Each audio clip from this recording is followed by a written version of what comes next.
A verdade é que a presença de Deus, ela é suficiente para você. Você crê nisso? Amém? Você crê nisso? A presença do nosso Deus, ela basta. Jesus, ele é suficiente. Jesus, ele ainda é necessário. Jesus, aquele que um dia ministrou no seu coração que você é pecador, mas que você também é perdoado, ele ainda é necessário.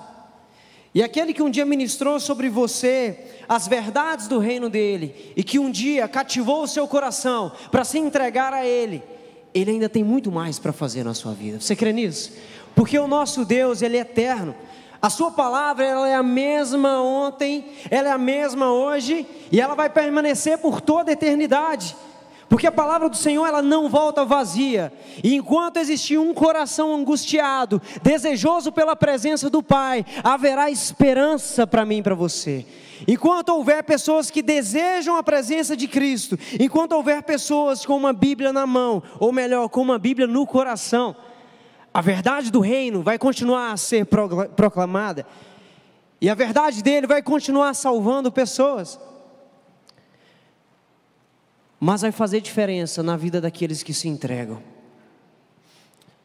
naqueles que não apenas cantam, mas cantam porque acreditam, que entrega tudo ao Senhor, porque Ele é um Cristo bendito, porque Ele é o Pai das nações, porque Ele é o Santo de Israel, e porque Ele está aqui nessa manhã, para ministrar nos nossos corações a verdade do reino dEle. Amém, igreja? Quero te convidar a abrir sua Bíblia no livro de 2 Timóteo, capítulo 4.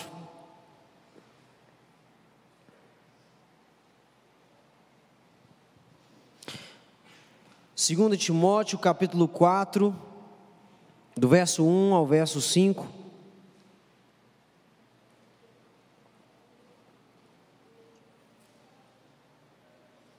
Achei-o? Peraí, esperar mais só um pouquinho, como diz o pastor Juan. 2 Timóteo, capítulo 4, do verso 1 ao verso 5. O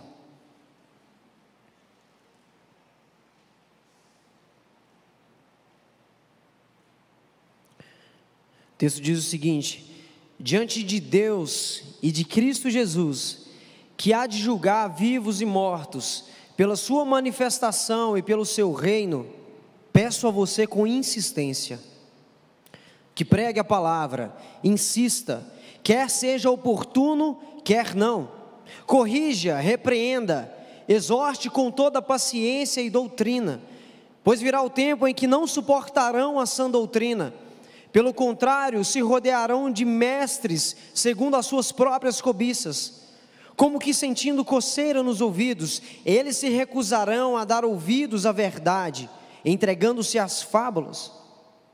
Mas você seja sóbrio em todas as coisas, suporte as aflições, faça o trabalho de um evangelista, cumpra plenamente o seu ministério. Até aí, vamos orar? Pai, obrigado, Senhor, por sua palavra. Obrigado porque se o Senhor trouxe a gente aqui nessa manhã, é porque ainda existe propósito para as nossas vidas. Se o Senhor permitiu que a gente chegasse aqui à igreja em plena segurança, é porque ainda existe coisa para o Senhor ajustar no nosso coração. É porque o Senhor ainda está interessado em fazer uma transformação completa nas nossas famílias. É porque o Senhor está interessado em levantar uma geração que proclama as verdades do reino, que insiste em pregar as suas verdades sem medo, porque entende que a verdade do seu reino é que pode salvar. E o que nós pedimos agora é que o Senhor ministre em nós aquilo que o Senhor deseja.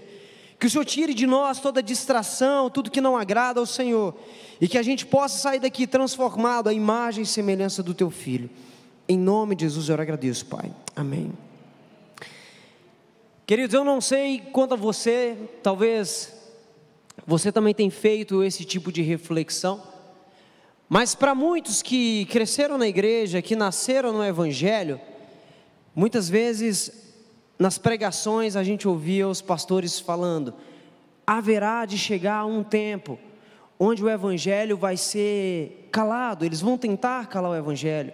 Haverá um tempo, e esse será nos últimos dias, onde a mensagem não vai ser bem aceita. Haverá um tempo nos últimos dias, onde as pessoas caluniarão a igreja. Haverá um tempo em que viveremos tempos difíceis por sermos cristãos. Viveremos situações complicadas por levantarmos a bandeira de Cristo. Talvez você ouviu isso por muito tempo, se você cresceu na igreja. Mas eu não sei quanto a você, mas eu tenho a sensação que nós já estamos vivendo os últimos dias da igreja de Cristo. Não sei a reflexão que você está fazendo, mas eu sinto que nós estamos vivendo aquilo que a Bíblia já falava lá no final, de como seria o fim das coisas. Falam-se muito como serão os últimos dias, mas na verdade os sinais eles já estão aí. Os sinais eles já fazem parte do nosso dia a dia e a gente não pode ignorar. E Jesus está voltando. E a igreja precisa estar ciente disso, porque às vezes isso se torna apenas um mantra de evangélicos que Jesus está voltando, e pessoas falam, mas eu ouço isso há tanto tempo, eu ouço falar que Jesus está às portas, mas eu não vejo muita coisa acontecendo, mas a Bíblia nos mostra de fato o que está acontecendo. E no texto que a gente acabou de ler, Paulo, ele está advertindo aqui o seu discípulo Timóteo, quanto à palavra de Deus. E Paulo, ele aqui está finalizando o seu ministério, o ministério que durou por 30 anos. Você que conhece a história de Paulo, sabe como Paulo foi entregue às coisas do Senhor, sabe como Paulo viveu na íntegra aquilo que ele acreditava, porque um homem de Deus precisa estar convicto daquilo que ele prega, e um homem que é convicto daquilo que ele acredita, ele é capaz de transformar gerações inteiras.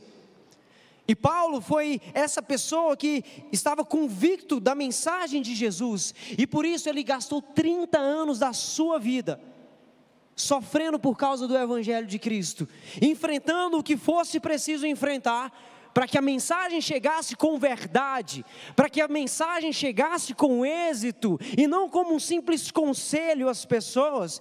E Paulo agora está finalizando o seu ministério, e ele pega Timóteo, e ele dá algumas instruções para Timóteo. Muito provavelmente essas foram as últimas palavras do apóstolo Paulo à igreja de Cristo. E é interessante que é notório o senso de urgência que Paulo coloca nas suas palavras. Você não vê Paulo dando um simples conselho, você vê Paulo ordenando a Timóteo essas coisas.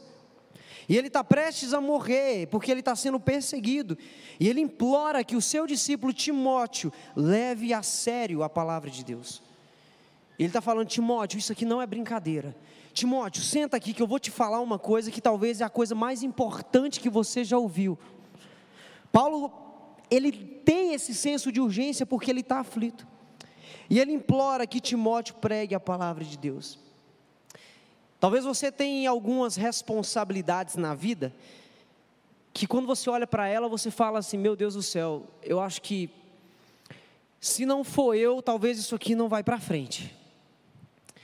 Eu acho que se eu não ensinar muito bem uma pessoa, eu acho que não vai dar certo, porque eu não sei se as pessoas têm o nível de seriedade que eu tenho diante disso aqui. Talvez você que é líder de alguma coisa, você que lidera algumas situações, talvez você tenha até receio de deixar nas mãos de outra pessoa, porque você entende o nível de seriedade daquilo que você faz.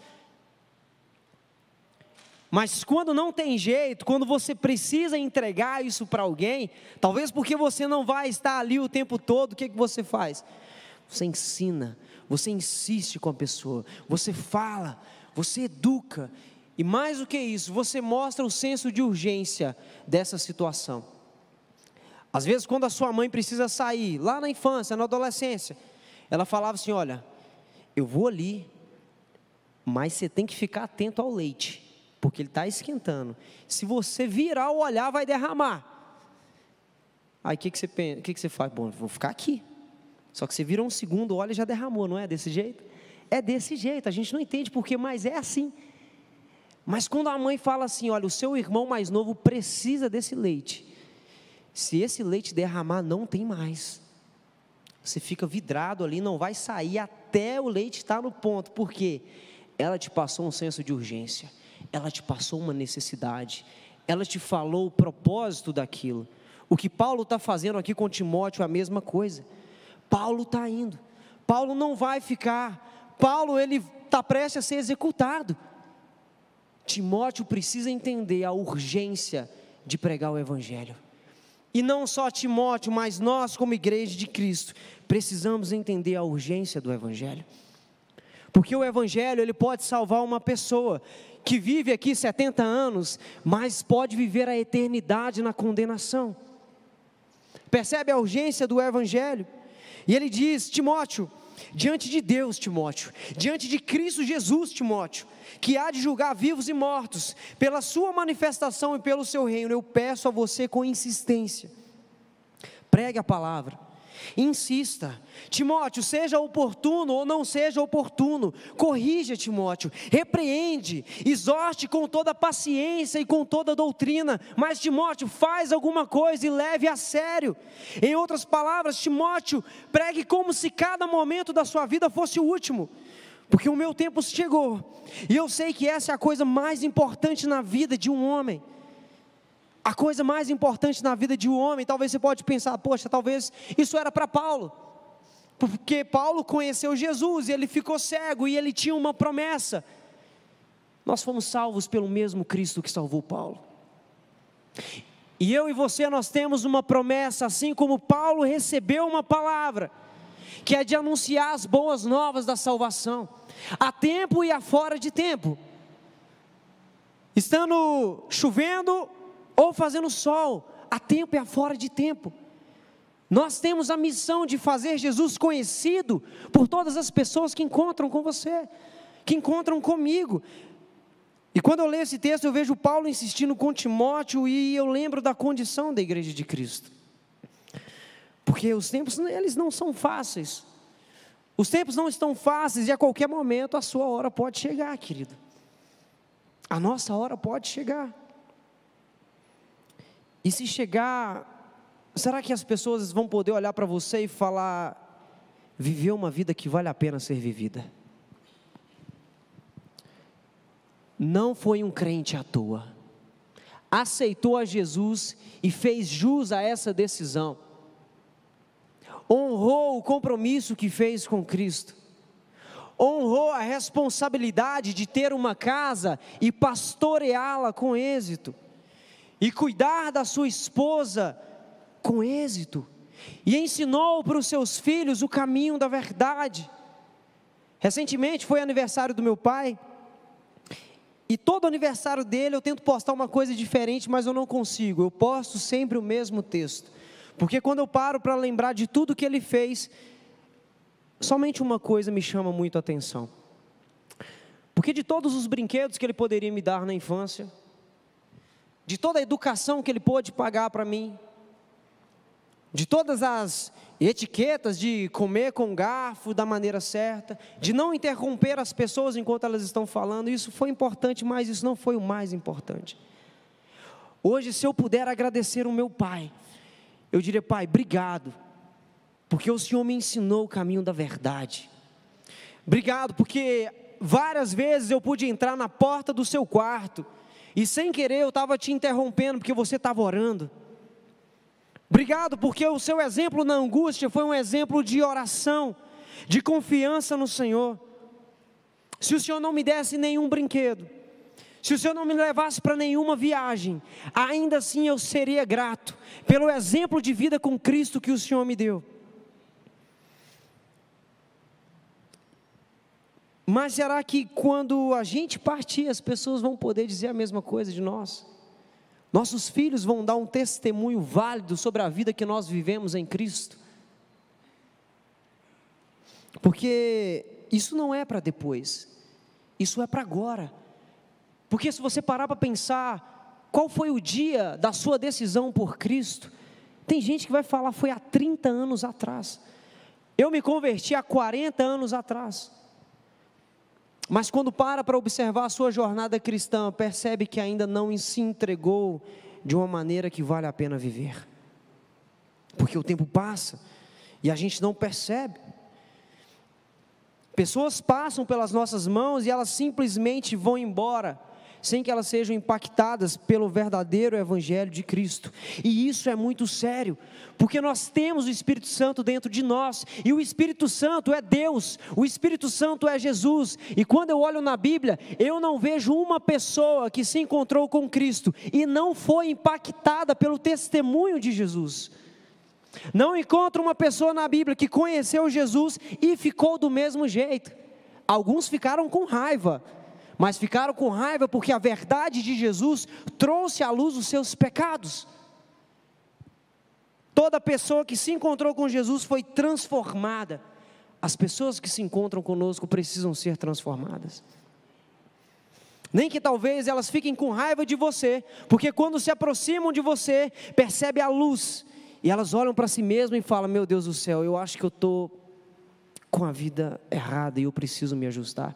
Nem todo mundo aceita, mas pelo menos um impacto você gerou naquele coração.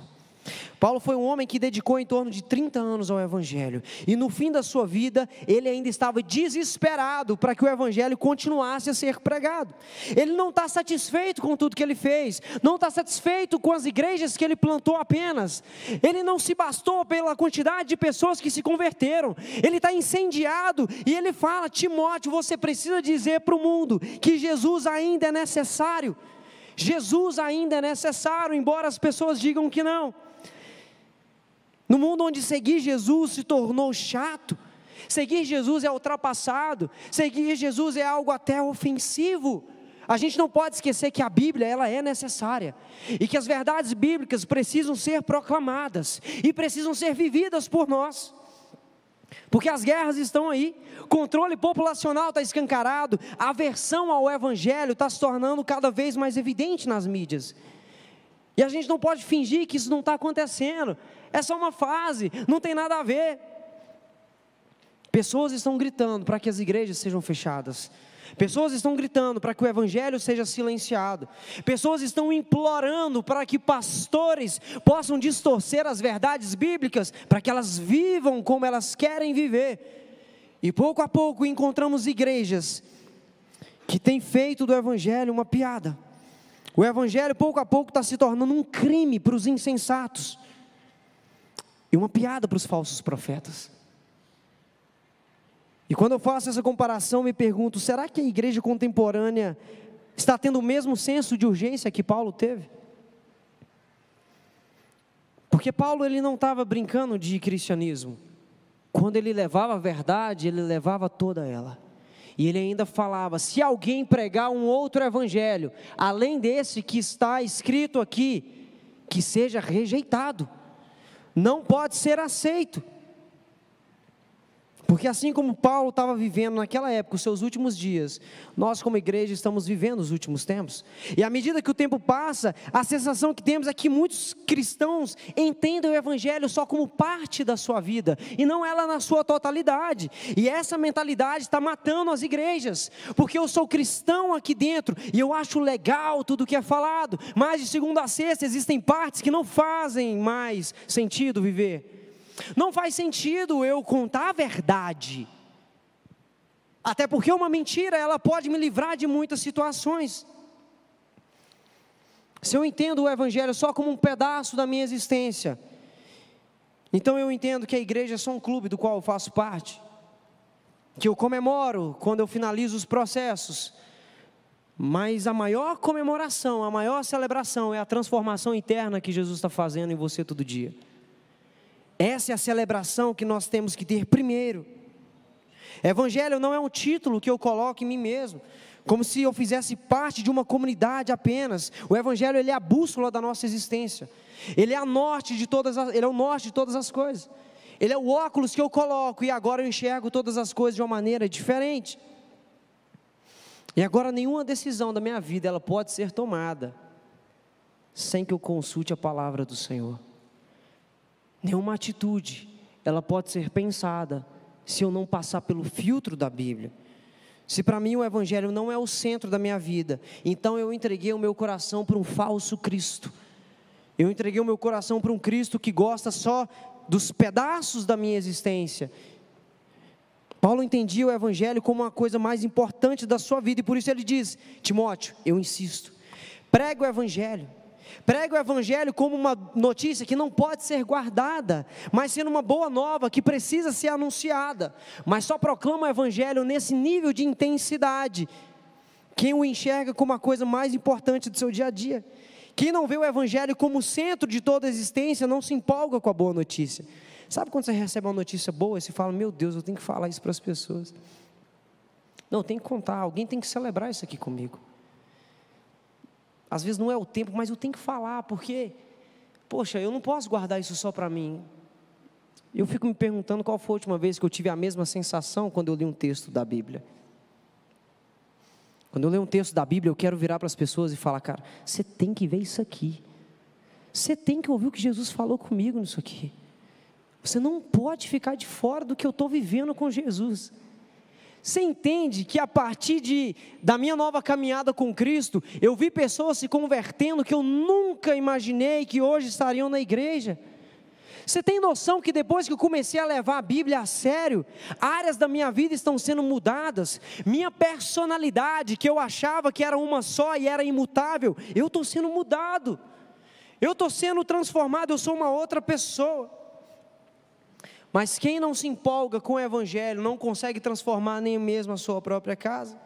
É por isso que os filhos de muitos não dão a mínima para o testemunho de Jesus.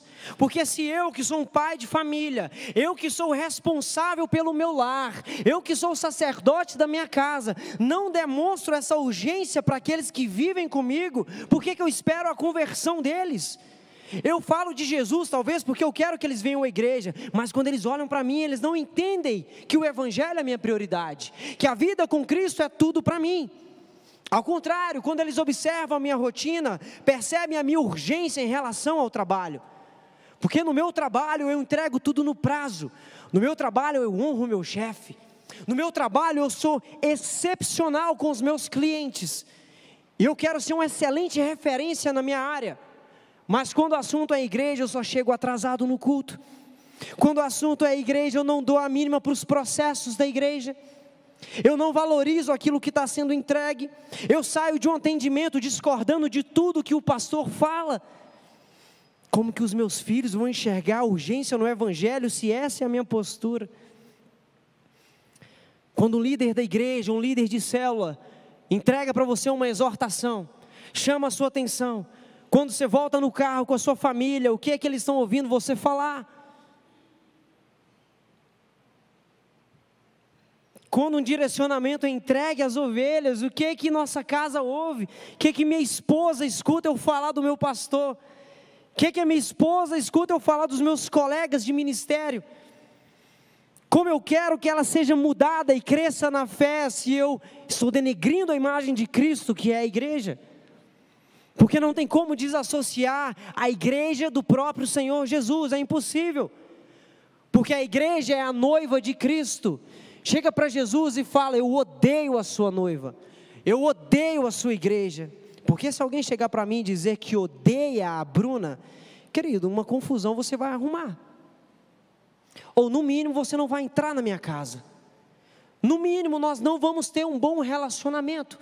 Porque muito embora você goste de mim, mas odeia minha esposa, não tem como a gente viver em unidade. Não tem como amar Jesus e não amar a sua noiva. Não tem como honrar a Jesus e não honrar a sua igreja.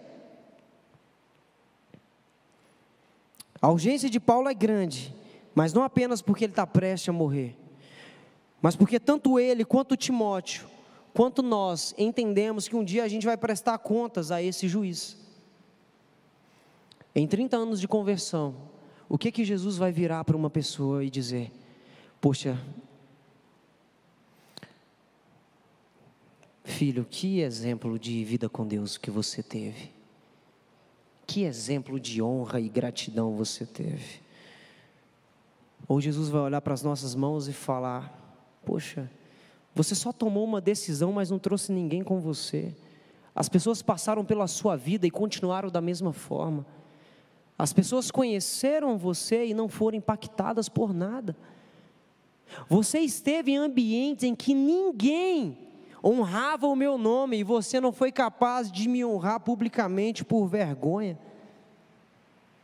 E se você observar no verso 2, o texto diz: pregue a palavra, seja oportuno ou não. Ou seja, você disposto ou não.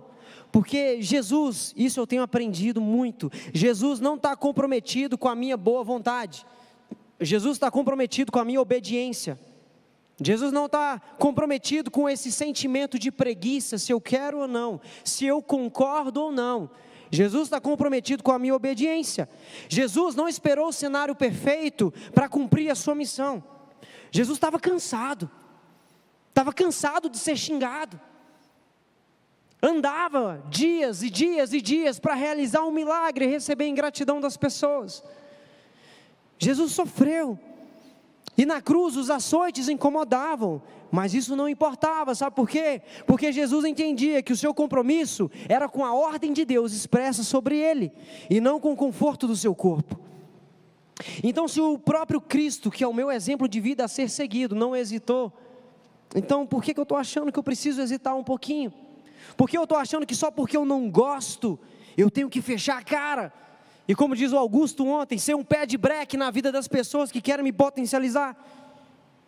Aqui na palavra nós temos uma ordem clara e direta: pregue a palavra, em tempo oportuno ou não. E você diz, mas eu não sou pastor. Você está pregando tudo isso, mas eu não fiz teologia. Eu não tenho um chamado pastoral. Só que a Bíblia manda a gente fazer discípulos e não um curso de teologia. A Bíblia manda a gente se quebrantar em oração no nosso quarto e transmitir a obra dele para as pessoas. Aliás, ele diz que a gente pode fazer ainda mais do que ele fez, coisas maiores do que ele fez. Ele não me obrigou a fazer um doutorado, mas independente da sua área de atuação, pregue o evangelho, faça discípulos, faça amigos, deixe que eles sejam impactados pelo Espírito Santo que habita em você. Porque é impossível uma pessoa que sai do seu quarto cheio da presença de Deus não transformar uma vida. Às vezes eu fico falando com a Bruna, eu falo, Bruna, às vezes a gente trabalha a semana inteira, aí chega na nossa célula, quarta-feira, a gente está meio cansado, e aí o Espírito ministra nos nossos corações. Talvez esse é o único ponto de esperança para algumas pessoas que estão indo na sua célula agora. Talvez esse é o único momento em que ela se encontra com Cristo e é transformada. Talvez a semana dela está um caos, e quando ela chega na sua célula, ali está a água fresca que ela está buscando a semana inteira. Quando ela encontra com você, ali é a esperança que ela estava precisando. Talvez ela não sabia com quem contar, mas ela chega na sua casa e ela é renovada. Então mesmo cansado, às vezes você trabalhou a semana inteira e você está ali na sua casa, e você é tomado por esse entendimento, você fala, meu Deus do céu, eu posso ficar aqui até meia-noite com esse povo, desde que eles sejam edificados pelo Espírito Santo que habita em mim, e que está latente, que está aceso, porque uma chama que está acesa, ela não consegue não impactar ninguém. Querido, você faz discípulos fazendo amigo. Então para pensar na quantidade de pessoas que você encontra. Você conhece a sua realidade. O açougueiro, o padeiro, o cara do ônibus. Você pensa, poxa, mas o tempo é curto para eu chegar e falar de Jesus para ele. Mas você já parou para pensar que o seu semblante positivo, por causa da presença de Cristo, diante de um cenário caótico, pode trazer esperança para essa pessoa? Mas como que você consegue, meu Deus do céu? Olha como que está o mundo. Querido, eu consigo porque Cristo primeiro conseguiu por mim. Você consegue porque primeiro Cristo venceu por você. Você pode porque primeiro Jesus já venceu na cruz por você. E se aquele que veio em homem, em carne, ele conseguiu vencer a morte e habita no seu coração, você também consegue. Talvez você chegou aqui essa manhã e falou assim, meu Deus, que semana atribulada, que semana difícil. Você está aqui, Jesus pode te levantar, e Jesus pode te dar um ar de esperança, um ar de renovo. Porque muitas pessoas que não tiveram nenhuma perspectiva na vida, foram mudadas pela vida de Cristo. Você também pode. Você também pode, você talvez pode olhar para trás e parar para perceber quantas situações você viveu na vida, e você olhava e falava, não tem jeito, Deus, o que que eu fiz? Eu nunca passei por uma situação assim. Deus, o que está acontecendo? Como que eu vou passar por essa semana? Olha que situação complicada no meu casamento. Não tem jeito. Jesus saiu de uma cruz, querido. Ele venceu a morte e a gente tem coragem de dizer que não tem jeito. Tem jeito. Tem jeito, porque Jesus é por você. E se Jesus é por você, a luz de Cristo tem que brilhar na sua vida. A luz de Cristo tem que brilhar nos seus olhos, no seu coração. As pessoas percebem Jesus na nossa maneira de conversar, quando a gente lida com os problemas também, nos imprevistos, porque você está cheio de Deus. Mas só pode ser cheio de Deus quem vive o Evangelho de verdade. E no verso 2 ele diz: pregue a palavra e corrige. E aqui Paulo ele está se dirigindo a Timóteo como uma ordem militar mesmo. Corrige, Timóteo.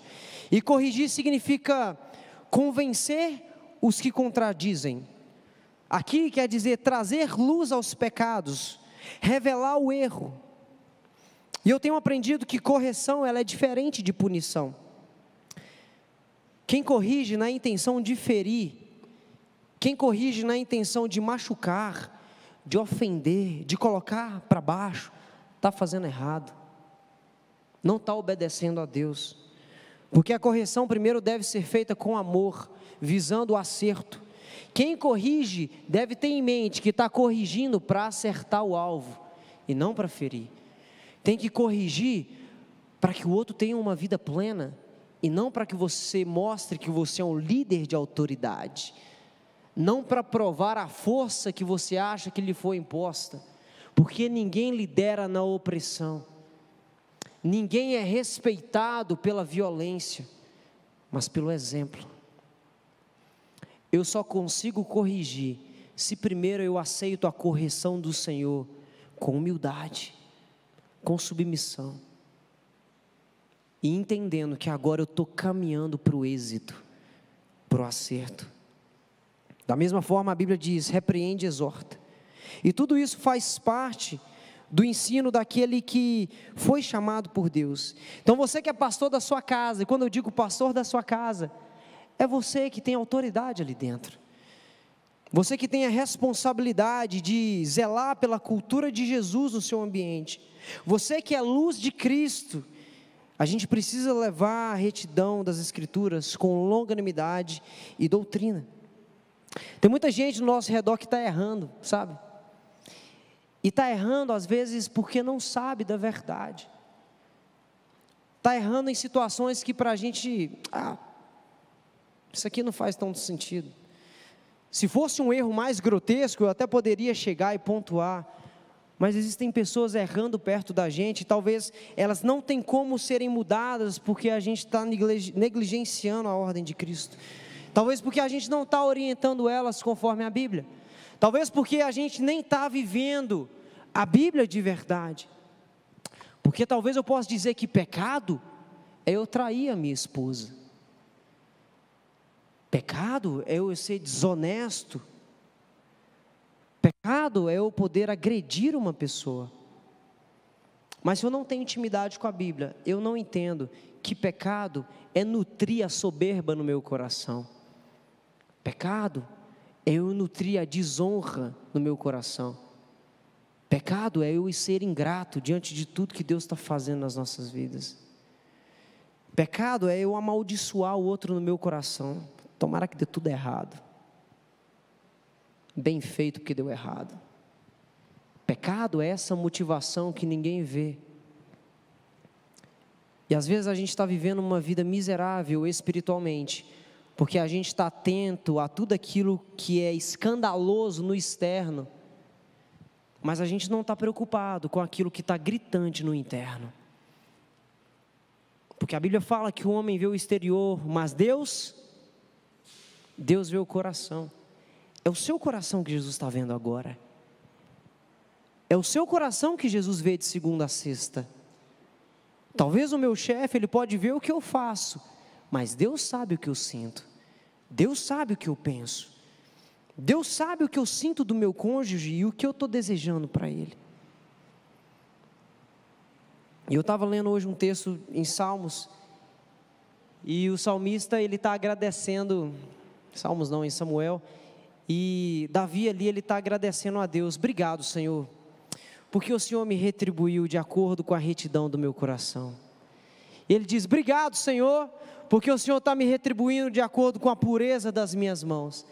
E eu fiquei olhando aquele texto e eu pensei: meu Deus do céu, se Jesus for me retribuir de acordo com a retidão do meu coração, será que eu serei livrado como Davi foi livrado nas batalhas? Será que eu serei abençoado como Davi foi abençoado no seu governo? Se Deus for me retribuir conforme a pureza das minhas mãos, será que eu sou indesculpável diante do Senhor?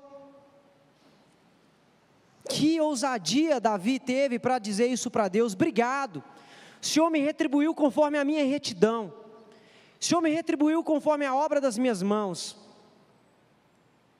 Aquele rei que estava prestes a morrer, orou e pediu ao Senhor mais 10 ou 15 anos de vida, não estou me lembrando agora, e ele fala assim: Deus, lembra-te que eu tenho sido um servo fiel, lembra que eu tenho sido um servo que agrada o teu coração. E o texto diz que ele chorava amargamente pela notícia da sua morte, mas a oração dele: Senhor, lembra, Deus, lembra que eu tenho sido fiel, Deus, lembra que eu tenho buscado ao Senhor, Deus, lembra que eu tenho priorizado o Senhor no meu coração, Deus, lembra que eu tenho lutado com todas as forças contra os meus pecados, Deus, lembra que eu tenho me esforçado em ser humilde e submisso. Deus, lembra, Senhor, lembra que eu tenho agido com honestidade com as pessoas. Deus, lembra que eu tenho desejado a salvação daqueles que estão perdidos. Deus, lembra que eu tenho desejado a cura da doença dos meus inimigos. Deus, lembra que eu tenho desejado a vitória daqueles que me perseguem. Deus, lembra disso, Pai, por favor. Será que eu estou lembrando dessas coisas? Será que eu posso dizer isso para o meu Deus? Será que eu posso chorar amargamente, dizendo: Deus, lembra que eu estou obedecendo a sua palavra? Deus, lembra que eu não tiro os meus olhos desse livro? Deus, lembra que eu tenho tentado andar em submissão? Lembra disso, Senhor, por favor. Ou nesse momento eu não tenho o que dizer, a única coisa que eu tenho para dizer é: ah, Pai, misericórdia da minha vida, é só se o Senhor quiser mesmo. Porque nem tentar eu estou tentando agradar o seu coração, nem tentar ser alívio para as pessoas eu estou tentando. Toda oportunidade que eu tenho de ser do contra, eu tenho. Toda oportunidade que eu tenho de levantar a minha voz para protestar, eu levanto. Toda oportunidade que eu tenho para ferir alguém, eu firo. Porque eu gosto de ferir, porque eu gosto de jogar para fora aquilo que eu sinto. Deus, eu não tenho nada para te oferecer. Deus, eu não tenho nada de bom em mim para poder dizer: Senhor, lembra-te, por favor. Não que as nossas qualidades são suficientes para que sejamos salvos, não são e nunca serão. Mas pedir para que o Senhor se lembre da maneira como nós temos vivido na vida espiritual é o mesmo que dizer: Senhor, com isso eu quero dizer que eu estou honrando o compromisso que eu fiz com o Senhor quando eu me converti. Eu estou honrando a confiança que o Senhor me deu, quando o Senhor me deu uma família para cuidar, quando o Senhor me deu uma esposa para zelar, quando o Senhor me deu filhos que são herança do Senhor. Aqueles que são pais, meu Deus do céu, já parou para pensar? Deus te deu uma herança. Hoje a gente vê tantas famílias brigando, porque o pai está deixando a herança para uns e não está deixando a herança para outros, e às vezes nem é tanta coisa assim, é um armário da cozinha, estou deixando para essa filha e não estou deixando para outra, e a gente fica irado, fala: meu Deus do céu, por que injustiça? Mas o próprio Deus, que é santo, perfeito, aos pais Ele deixou uma herança maravilhosa. A herança que Deus deu aos pais são os seus filhos. E eu preciso honrar aquilo que o Senhor me deu. Como é triste às vezes você ver uma empresa em altíssima performance, quando o pai que é o dono, está administrando, mas às vezes ele sai e deixa o filho, e o filho não honra a responsabilidade do pai e aquela empresa vem à falência. Que os seus filhos, que os nossos filhos, eles sejam um case de muito sucesso. Que seja a herança que foi muito bem cuidada, uma herança que foi muito bem pastoreada. Tem muita gente ao nosso redor que está errando, porque eles não sabem que nós temos a verdade, ou porque nós não entregamos a verdade. Logo em seguida, o verso 3 e o verso 4, ele diz: pois virá o tempo em que não suportarão a sã doutrina. Pelo contrário, se rodearão de mestres, segundo suas próprias cobiças, que sentindo coceira nos ouvidos, eles se recusarão a dar ouvidos à verdade, entregando as fábulas. Que texto atual! O verdadeiro evangelho, querido, ele nunca foi popular. Talvez a gente olhe e fale, o Ocidente é cristão. 80% dos brasileiros são cristãos. Acha mesmo que se fosse verdadeiros cristãos, ardentes pela presença do Senhor, viveríamos esse nível de imoralidade que nós temos na nossa nação?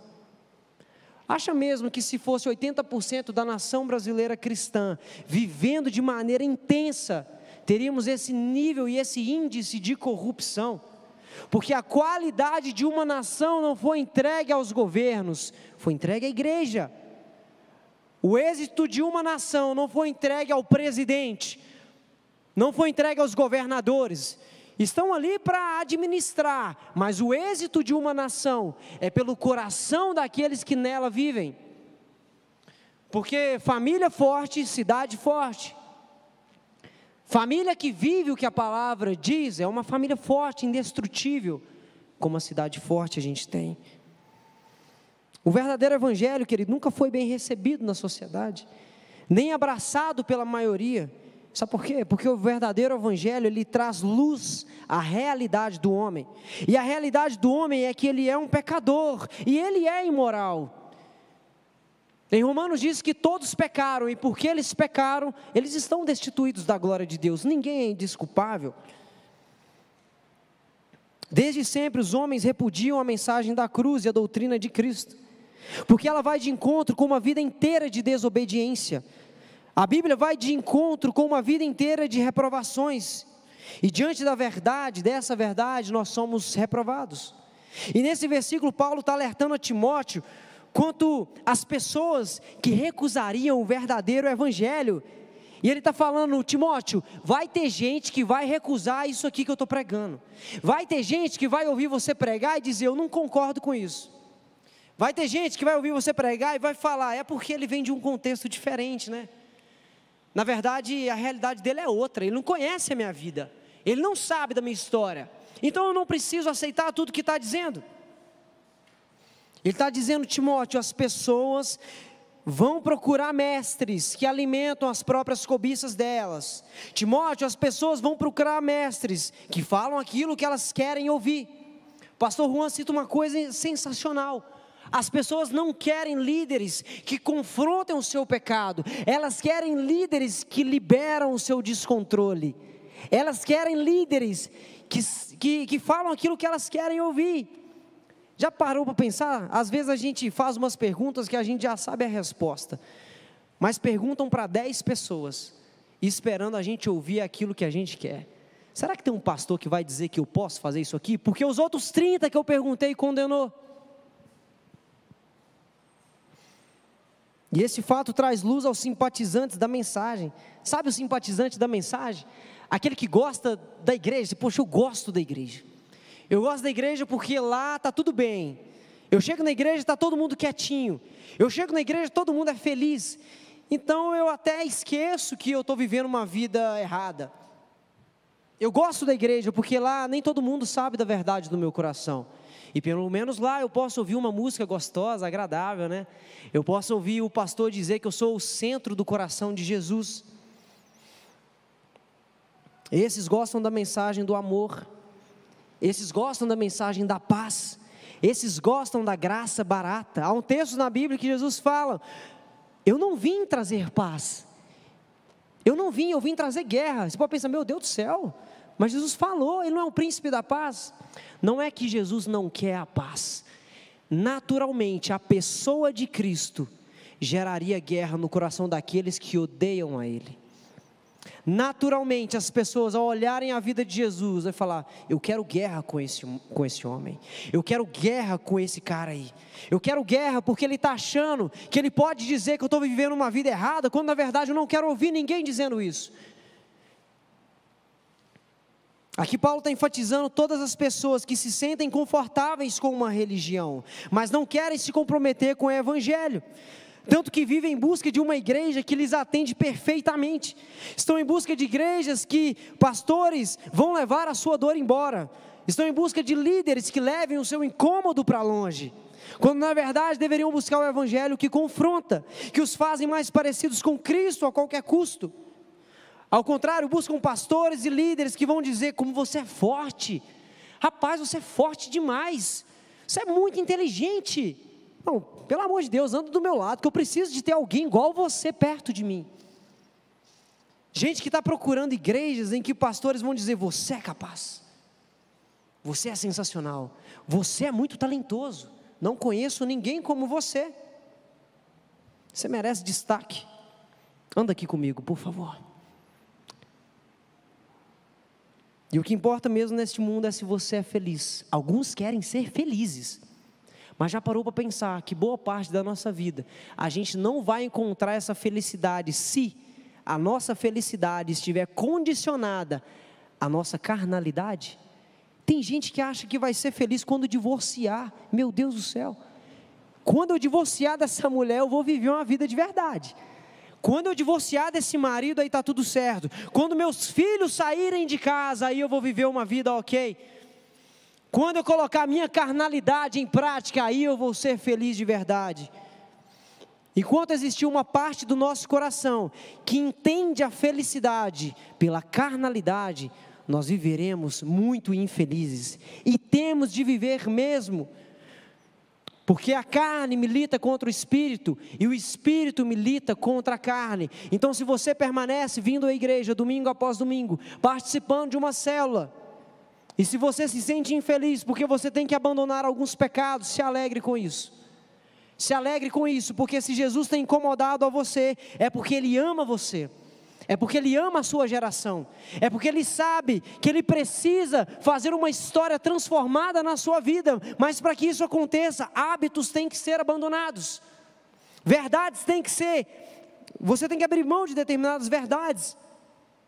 E para pessoas que vivem assim, procurando uma igreja que satisfaz o seu coração, para muitos, tem pessoas que pensam: não importa se existe traição dentro de casa, não importa se tem um amante, não tem problema, até porque, poxa, eu trabalho demais e minha esposa não é tão legal, então eu preciso de uma pessoa que me satisfaça, e o mundo tem que me entender, o mundo tem que entender o meu coração, o mundo tem que entender que eu preciso ser feliz. Não importa se você pratica a homossexualidade ou não, até porque segundo a nova regra deste mundo, toda forma de amor é válida. Poxa, eu tenho que ser feliz. Tudo bem se eu for desonesto no trabalho, é só mais uma maneira de manter o meu ganha-pão. Poxa, esse mês está difícil, então se eu tenho uma oportunidade eu posso fazer. Se esse mês eu posso não entregar o dízimo, tudo bem, até porque, poxa, eu estou passando necessidade em casa. E às vezes aquilo que você entrega não é suficiente para quitar 1/3 da sua dívida. Mas às vezes a gente retém, né? Eu vou reter porque, poxa, está difícil lá em casa. Estes procuram mestres segundo suas próprias vontades.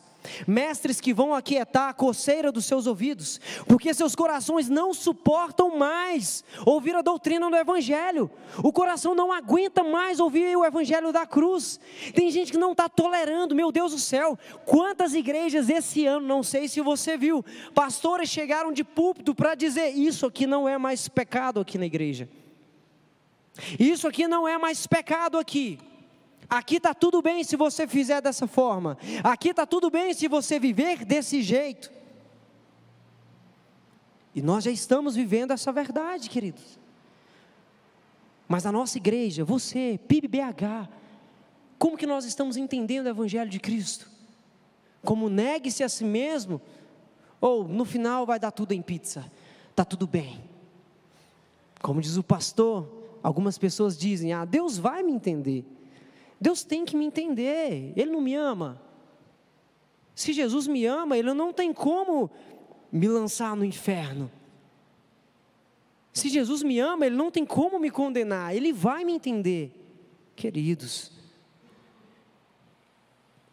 Jesus entende a Bíblia, Ele conhece o nosso coração, Ele sabe da nossa fraqueza, isso é uma verdade, mas isso é muito bom, porque muito embora a gente tenha os nossos erros, se Jesus conhece a nossa fraqueza, se você está disposto a avançar, Ele vai te tomar pela mão direita e dizer, filho, vem, eu te ajudo.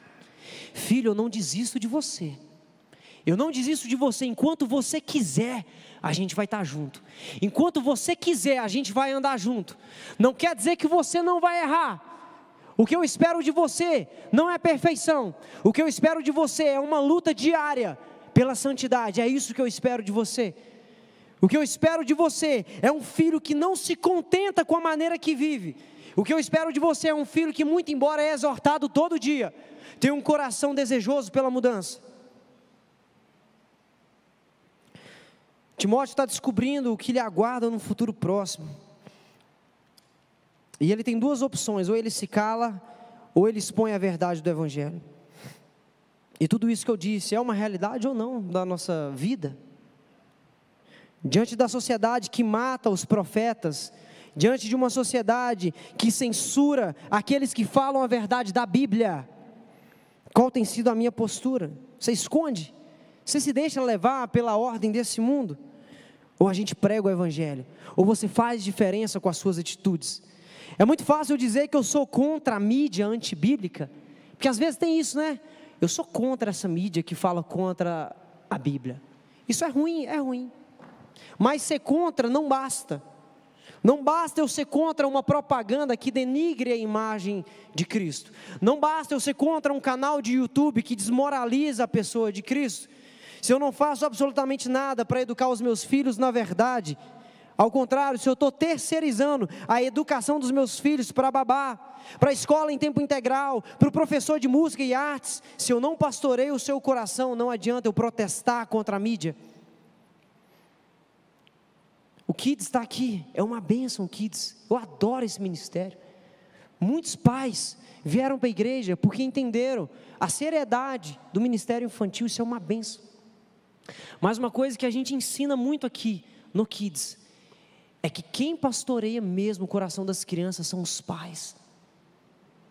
A gente está aqui para fazer o que pode e o que não pode, para ensinar, para ter culto. Aqui não é distração, ninguém entra aqui e deixa o seu filho brincando lá. Eles têm culto lá, eles estão sendo educados lá. Os adolescentes estão recebendo uma verdade bíblica lá todos os domingos. Mas de segunda a sábado é você que pastoreia o coração do seu filho, querido. Não adianta eu protestar contra uma mídia que mata a verdade bíblica, ou pelo menos que tenta, se eu não educo eles.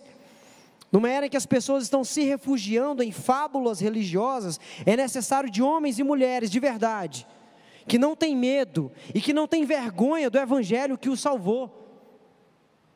Eu não posso ter vergonha do Cristo que me tirou do inferno. Se eu estou afogando e vem um salva-vidas e me puxa para fora, eu não posso ter vergonha de dizer, foi esse cara aqui que me tirou da água. Não posso ter vergonha de dizer, foi esse homem aqui que salvou a minha vida. Não posso ter vergonha de dizer, foi esse Jesus que transformou a minha história. Foi esse Jesus que está fazendo um rebuliço positivo na minha casa. É esse Jesus, e Ele eu não nego. Ele eu não nego, Ele eu não esqueço. Dele eu não me omito, da sua verdade eu não sou um covarde. Verso 4 diz, esses se recusarão a ouvir a verdade, entregando-se às fábulas. Talvez tenha muita gente pensando, não vou dar ouvido a isso. Não vou ouvir isso aqui, até porque, sei lá, eu não concordo. Eu simplesmente não concordo. Eu penso de outra forma. Querido, se você é uma pessoa que está aqui, está ouvindo tudo isso aqui, e está discordando em seu coração, talvez esse texto está falando de você, que está procurando mestres segundo as suas concupiscências, que está procurando mestres segundo as suas próprias cobiças, que não está aguentando a verdade da Bíblia. Não é minha, isso aqui não é meu, eu não tenho capacidade de escrever isso. Está causando coceira, incômodo no ouvido do que está ouvindo. Talvez o texto está falando de alguns aqui. Provavelmente está falando para alguns que já foram encantados pelas fábulas de falsos mestres, que acha que igreja e pastor está aqui para agradar a gente, mas não está. Pastor Juan fala um negócio muito bacana, ele diz o seguinte: eu não estou carente de aprovação, eu não estou carente do joinha, eu não estou carente do like no Instagram, eu não estou carente, porque Cristo já me preencheu, a presença dele me basta. Então eu não vou vir aqui dizer aquilo que as pessoas querem que eu diga, não vou vir aqui dizer aquilo que causa conforto ao coração das pessoas. Pessoas que pensam que o papel da igreja e dos pastores é agradar, mas o papel da igreja e dos pastores é confrontar com a palavra de Deus, mas não para ferir, para machucar apenas, mas para que cheguemos à estatura de Cristo, para que cheguemos ao pleno conhecimento da verdade. Muitos jovens, às vezes quando está crescendo, sente dores no seu corpo, porque o osso está desenvolvendo e está crescendo. Porque o crescimento, ele promove essa dor. Ao contrário, a dor promove o crescimento.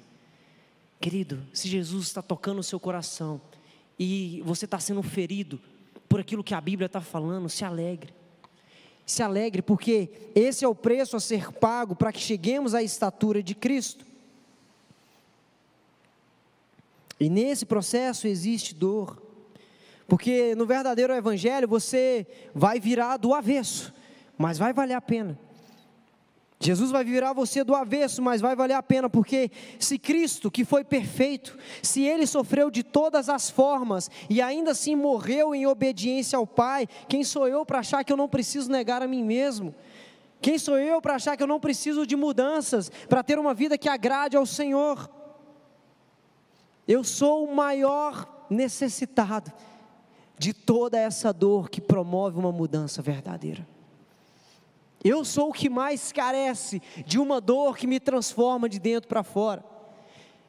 E talvez a gente saia daqui preparado para viver essa dor, porque você pensa, eu vou ver isso aqui só na Bíblia. Não, querido, você vai experimentar essa dor também no seu discipulado, prioritariamente no seu discipulado, prioritariamente no líder da sua célula, que vai virar para você e falar: querido, isso aqui está errado, não é assim, isso é falha de caráter, isso é falha de integridade, isso reflete ingratidão, isso reflete orgulho, isso reflete soberba. Você vai ouvir isso, e por mais que doa no início, se formos submissos ao processo, teremos uma maturidade espiritual desejada.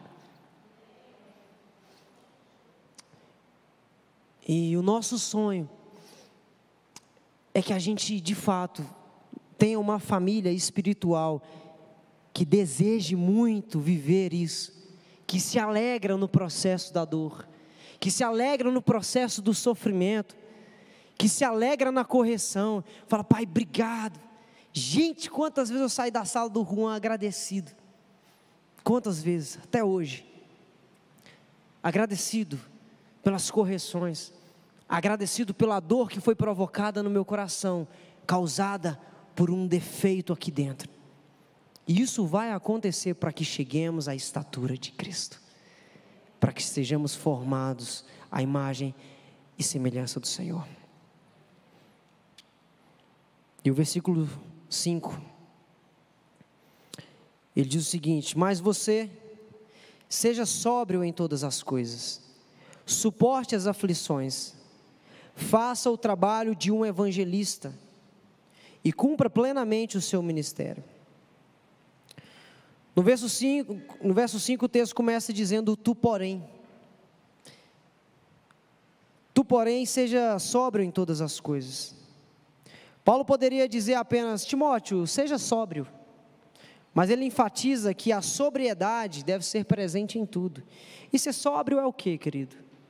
Ser sóbrio é ser equilibrado, ser sóbrio é ser correto, é não ser exagerado, é não ser levado de um lado para o outro.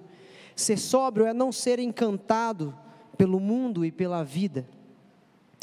Só que hoje o que as pessoas querem é ser sóbrias apenas naquilo que elas são boas, né? Tem gente que fala assim: não, eu sou um cara assim, generoso, sou generoso, me pediu, eu estou ofertando. Às vezes nem se pedir, eu estou dando tudo que tem mesmo, eu sou generoso. Querido, mas em relação ao perdão no seu coração, como que você é? Bom, se me pedir perdão, aí quem sabe eu posso pensar. Eu gosto de ajudar, eu gosto de abençoar demais, mas na hora de liberar perdão para essa pessoa que me feriu há 30 anos, eu não consigo, e eu acho que eu nem vou conseguir. E na verdade, eu nem quero mesmo fazer isso. Na verdade, eu não tenho nem muito interesse nessas coisas. Na verdade, daqui a um tempo, se Deus quiser, Ele mexe no meu coração, e aí se Ele quiser me convencer, talvez eu faça. Tem muita gente querendo ser sóbrio naquilo que é bom, mas a sobriedade, ela reflete o todo. Um cristão sóbrio é um cristão que busca ser irrepreensível em todas as suas áreas. Eu sou um excelente pai, cuido dos meus filhos assim com zelo, carrego aqui no colo, faço o necessário, faço das tripas coração pelos meus filhos. E a sua esposa? Será que o mesmo nível de entrega que você tem para os seus filhos, sua esposa recebe?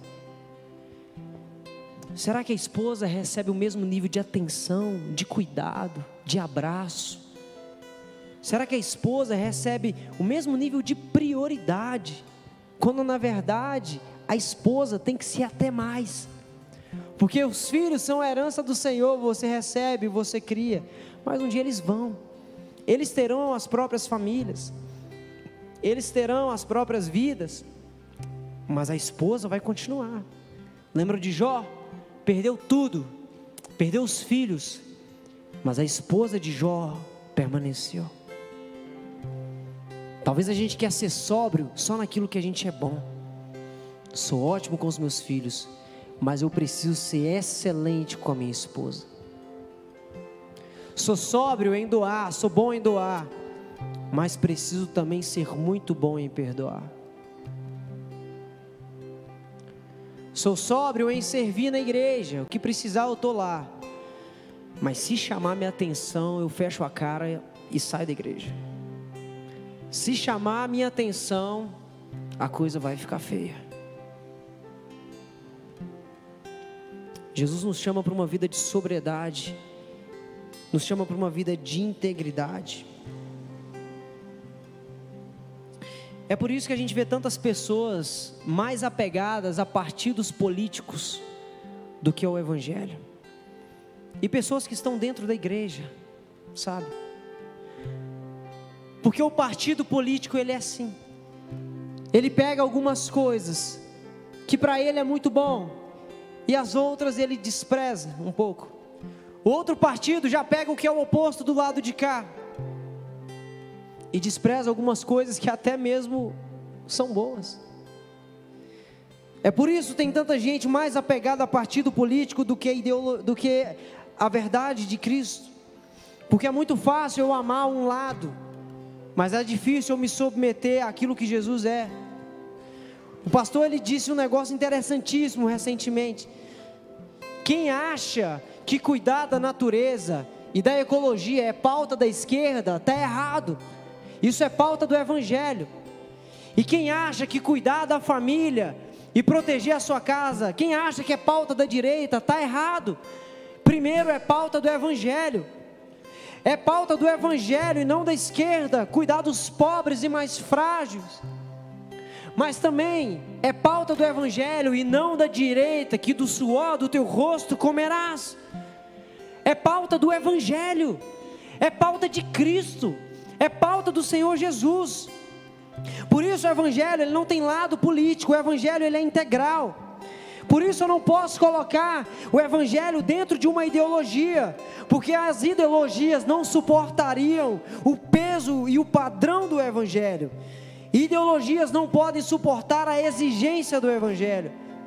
Se o meu coração está entregue à ideologia, eu tenho que escolher, ou é a ideologia, ou é Cristo, porque um coração acostumado à ideologia não vai estar acostumado com as coisas de Cristo, não vai aceitar bem aquilo que Jesus está impondo. Timóteo está sendo exortado a ser correto em todas as coisas, porque o bom pregador, o bom pastor, o líder espiritual, é aquele que é íntegro, ele não dá jeitinho nas coisas. O bom pai de família, a boa mãe, é aquela que é boa em todas as coisas, ela é integral em todas as coisas. Pensa num filho que cresce vendo a mãe desonrando tudo e todos, mas por outro lado a mãe até é generosa. Como que essa criança vai crescer no aspecto da vida cristã? Como que esse garoto vai entender a integralidade de Cristo? Como que esse garoto vai entender as verdades do reino de Deus? O homem de Deus, a mulher de Deus não se vende por R$100 a mais no salário para fazer o que é errado. A sua integridade vale muito mais. Ele não cede às pressões dos poderosos, só porque eles têm poder, só porque eles têm influência. O homem e a mulher, segundo o coração de Deus, entende que o único e todo poderoso Deus é aquele que não aceita chantagens. O verdadeiro Deus não aceita chantagens, Ele não aceita negociações. O homem de Deus, a mulher de Deus não teme a pressões. Ele ouve a voz de Jesus e a partir disso ele pode liderar e pastorear com êxito. Uma casa de êxito é uma casa que vive a integralidade de Cristo. Filhos de êxito são filhos que aprendem a integralidade do Evangelho. Pessoas ouvirão a minha voz, ouvirão a sua voz, se formos íntegros no Evangelho. Muitas pessoas das nossas famílias não vêm para a igreja porque pensam, é muito bom aqui, mas é péssimo dentro de casa. É muito bom na igreja, mas é péssimo com os pais. É muito bom na igreja, mas é péssimo no trabalho. Pessoas serão convencidas do Evangelho quando encontrarem Jesus, e Jesus é íntegro. Pessoas serão convencidas do Evangelho quando encontrarem Jesus no seu coração, quando encontrarem a integridade na sua vida. E qual é o seu rebanho? Qual é o rebanho que tem que receber essa verdade na sua vida? Sua esposa, seus filhos, sua família, sua célula. Esse é o rebanho. As coisas só vão melhorar quando a gente se tornar sóbrio em tudo. Não funciona ter um bom discurso político. Não funciona comemorar a prisão de criminosos se eu estou matando minha família pouco a pouco com o meu relaxo espiritual. Não adianta comemorar a prisão de assassinos se eu estou matando diariamente a vida espiritual da minha família. Então que a gente seja sóbrio, que a gente possa corrigir nossas áreas de deficiência. E em seguida ele diz: suporte as aflições. Paulo já havia dito que aqueles que querem viver uma vida séria com Jesus seriam perseguidos. E agora ele deixa claro que o homem e a mulher de Deus não pode relaxar em suas convicções por causa das aflições sofridas. Todo homem que se coloca numa posição de retidão vai sofrer retaliação, porque vai se tornar um ponto de luz no meio das trevas, e as trevas não suportam as suas fraquezas sendo expostas. O que faz um homem de Deus ser um homem de Deus, o que faz uma mulher de Deus ser uma mulher de Deus, é a sua convicção naquilo que crê. Quem não sabe para onde ir, qualquer caminho serve. Quem não sabe para onde ir, vai sair desse culto e amanhã na primeira tribulação vai se arrepender de ter tomado uma decisão de integralidade. Quem não sabe para onde ir, ouve o que eu estou falando e pensa, faz sentido, mas não sei se vou aguentar. Quem te sustenta é Jesus, querido. A própria Bíblia diz que aquele que começou a boa obra, ele é fiel para terminar. então Ele vai terminar a decisão do seu coração. Se a sua decisão é ser integral, é ser íntegro, é ser irrepreensível na vida com o Senhor, é Ele quem te fortalece, é Ele quem te suporta, é Ele que te dá condições para avançar. Às vezes a família está perdida, não sabe se é crente, não sabe se é, não sabe se ama a Deus, se não ama, não sabe se honra os líderes ou se fala mal, cada um para o seu canto, porque estão sem direção. E se somos cristãos, precisamos ter a convicção de que longe dos caminhos do Senhor, longe da integralidade do Evangelho, estamos fadados ao caos. Então, pelo amor de Cristo, por amor àquilo que Ele já te deu, por honra à herança que Ele colocou em suas mãos, tome as rédeas do seu lar, assuma o controle deles, permaneça firme na convicção do caminho que você está seguindo. Se você está seguindo a Jesus Cristo, querido, não tem como olhar para trás. A Bíblia diz que quem põe a mão no arado não pode mais olhar para trás. Você quer ter êxito na sua vida? Claro que quer, todo mundo quer ter êxito na vida. Permaneça firme na decisão que você tomou, quando você disse sim ao chamado do Senhor. Permaneça firme na decisão que você está tomando agora, de ajustar as intenções do seu coração, aquilo que está jogado para lá. Seja o exemplo na sua casa. Não seja um filho de Deus apenas no nome. Insista em se parecer com Ele. Insista, a gente insiste em tantas coisas. Eu insisto em bater a meta no emprego. Insista na vida com Deus. Lembro quando o pastor Juan, ele conta de quando ele recebeu o convite para vir para cá, para a PIB. Quando ele estava em São Paulo, eles tinham uma vida resolvida. Estavam numa excelente igreja, uma igreja pronta. O futuro estava preparado. O pastor Juan nunca pensou em voltar para BH. Mas quando ele entendeu que era a voz do Senhor que o chamava, ele aceitou de imediato o desafio. Só que mais interessante do que aceitar, ele não olhou mais para trás. Não olhou para trás. Tomar uma decisão por Cristo, tomar uma decisão de integralidade, é permanecer firme naquilo que Jesus já está incomodando o seu coração. É queimar o barco que te trouxe até aqui. É queimar o barquinho que te trouxe até aqui, para que você não seja tentado a voltar para trás, para que você não seja tentado a retroceder na sua decisão. Querido, o Senhor te deu sopro de vida, o Senhor te livrou da morte. Quantos sustentos Deus tem dado a você? Mais de 2 anos de pandemia e você está aqui. Muitos se foram, mas você está aqui. Sua história não acabou, sua história vai continuar. E aquele que te livrou da morte está investindo diariamente em você, para que você cumpra o chamado que Ele te deu, para que você cumpra o propósito que Ele confiou em você. 2 Coríntios, a Bíblia diz que Deus nos reconciliou consigo mesmo e nos deu o ministério da reconciliação. Qual o meu chamado? Qual o meu propósito? Reconciliar pessoas com Cristo. Não sou pastor, não tem problema. É o versículo do Connect. Você foi chamado para reconciliar pessoas com Cristo. Nem todo mundo do Connect prega aqui. Acho que só o Augusto, né? Mas está ali cumprindo o chamado de Jesus, sendo o sorriso de Cristo para todo mundo que entra, reconciliando pessoas com Cristo com o seu abraço. Independente da sua área de atuação, você é luz de Jesus, você é boca de Deus, você é voz do Senhor, você é homem, você é mulher de Deus, empoderado pelo Espírito Santo a transformar corações, a transformar gerações. Então, quando a tentação de desistir vier ao seu coração, lembre-se do que Paulo disse a Timóteo: tu porém vai fazer diferente. Mas tantas pessoas desistiram no meio do caminho, tu porém não vai desistir. Tu porém vai permanecer firme. Mas eu conheço tanta gente que é crente e tal, e é meio lá, meio cá. Tu porém vai ser diferente. Você é boca de Deus, você é transformado. Tu porém vai viver uma vida de santidade. Tu porém é uma referência para a sua geração. A sua geração vai ser diferente daqueles que vieram antes de você.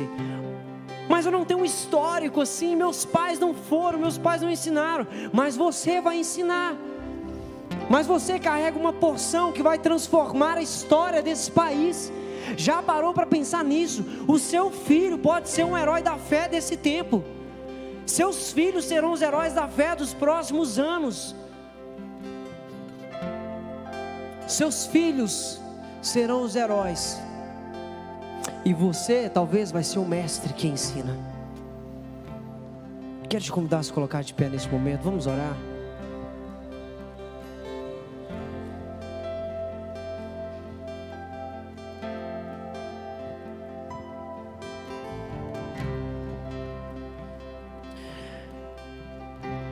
O mundo, querido, a Bíblia diz que ele está entregue ao maligno.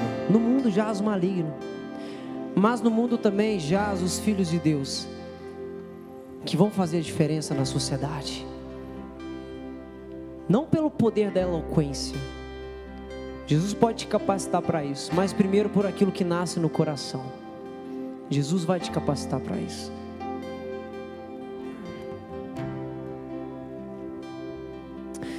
Te convido a orar neste momento. Quero te dar um tempo para você parar para pensar nas coisas que Jesus tem ministrado no seu coração. Tem alguma coisinha que Jesus falou com você nessa mensagem? Se tem pelo menos uma palavra que ficou aí no seu coração, apresenta isso diante de Jesus. Havendo áreas do seu coração que precisam de ajuste, para que você viva essa integralidade e transmita o Evangelho com autoridade, apresente isso a Jesus agora. Apresenta para Ele, apresenta para Ele.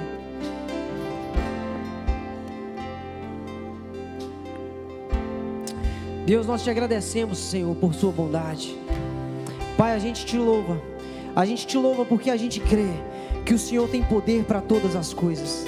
A gente te louva, meu Deus, porque o Senhor nos chamou para ter uma vida mudada, transformada.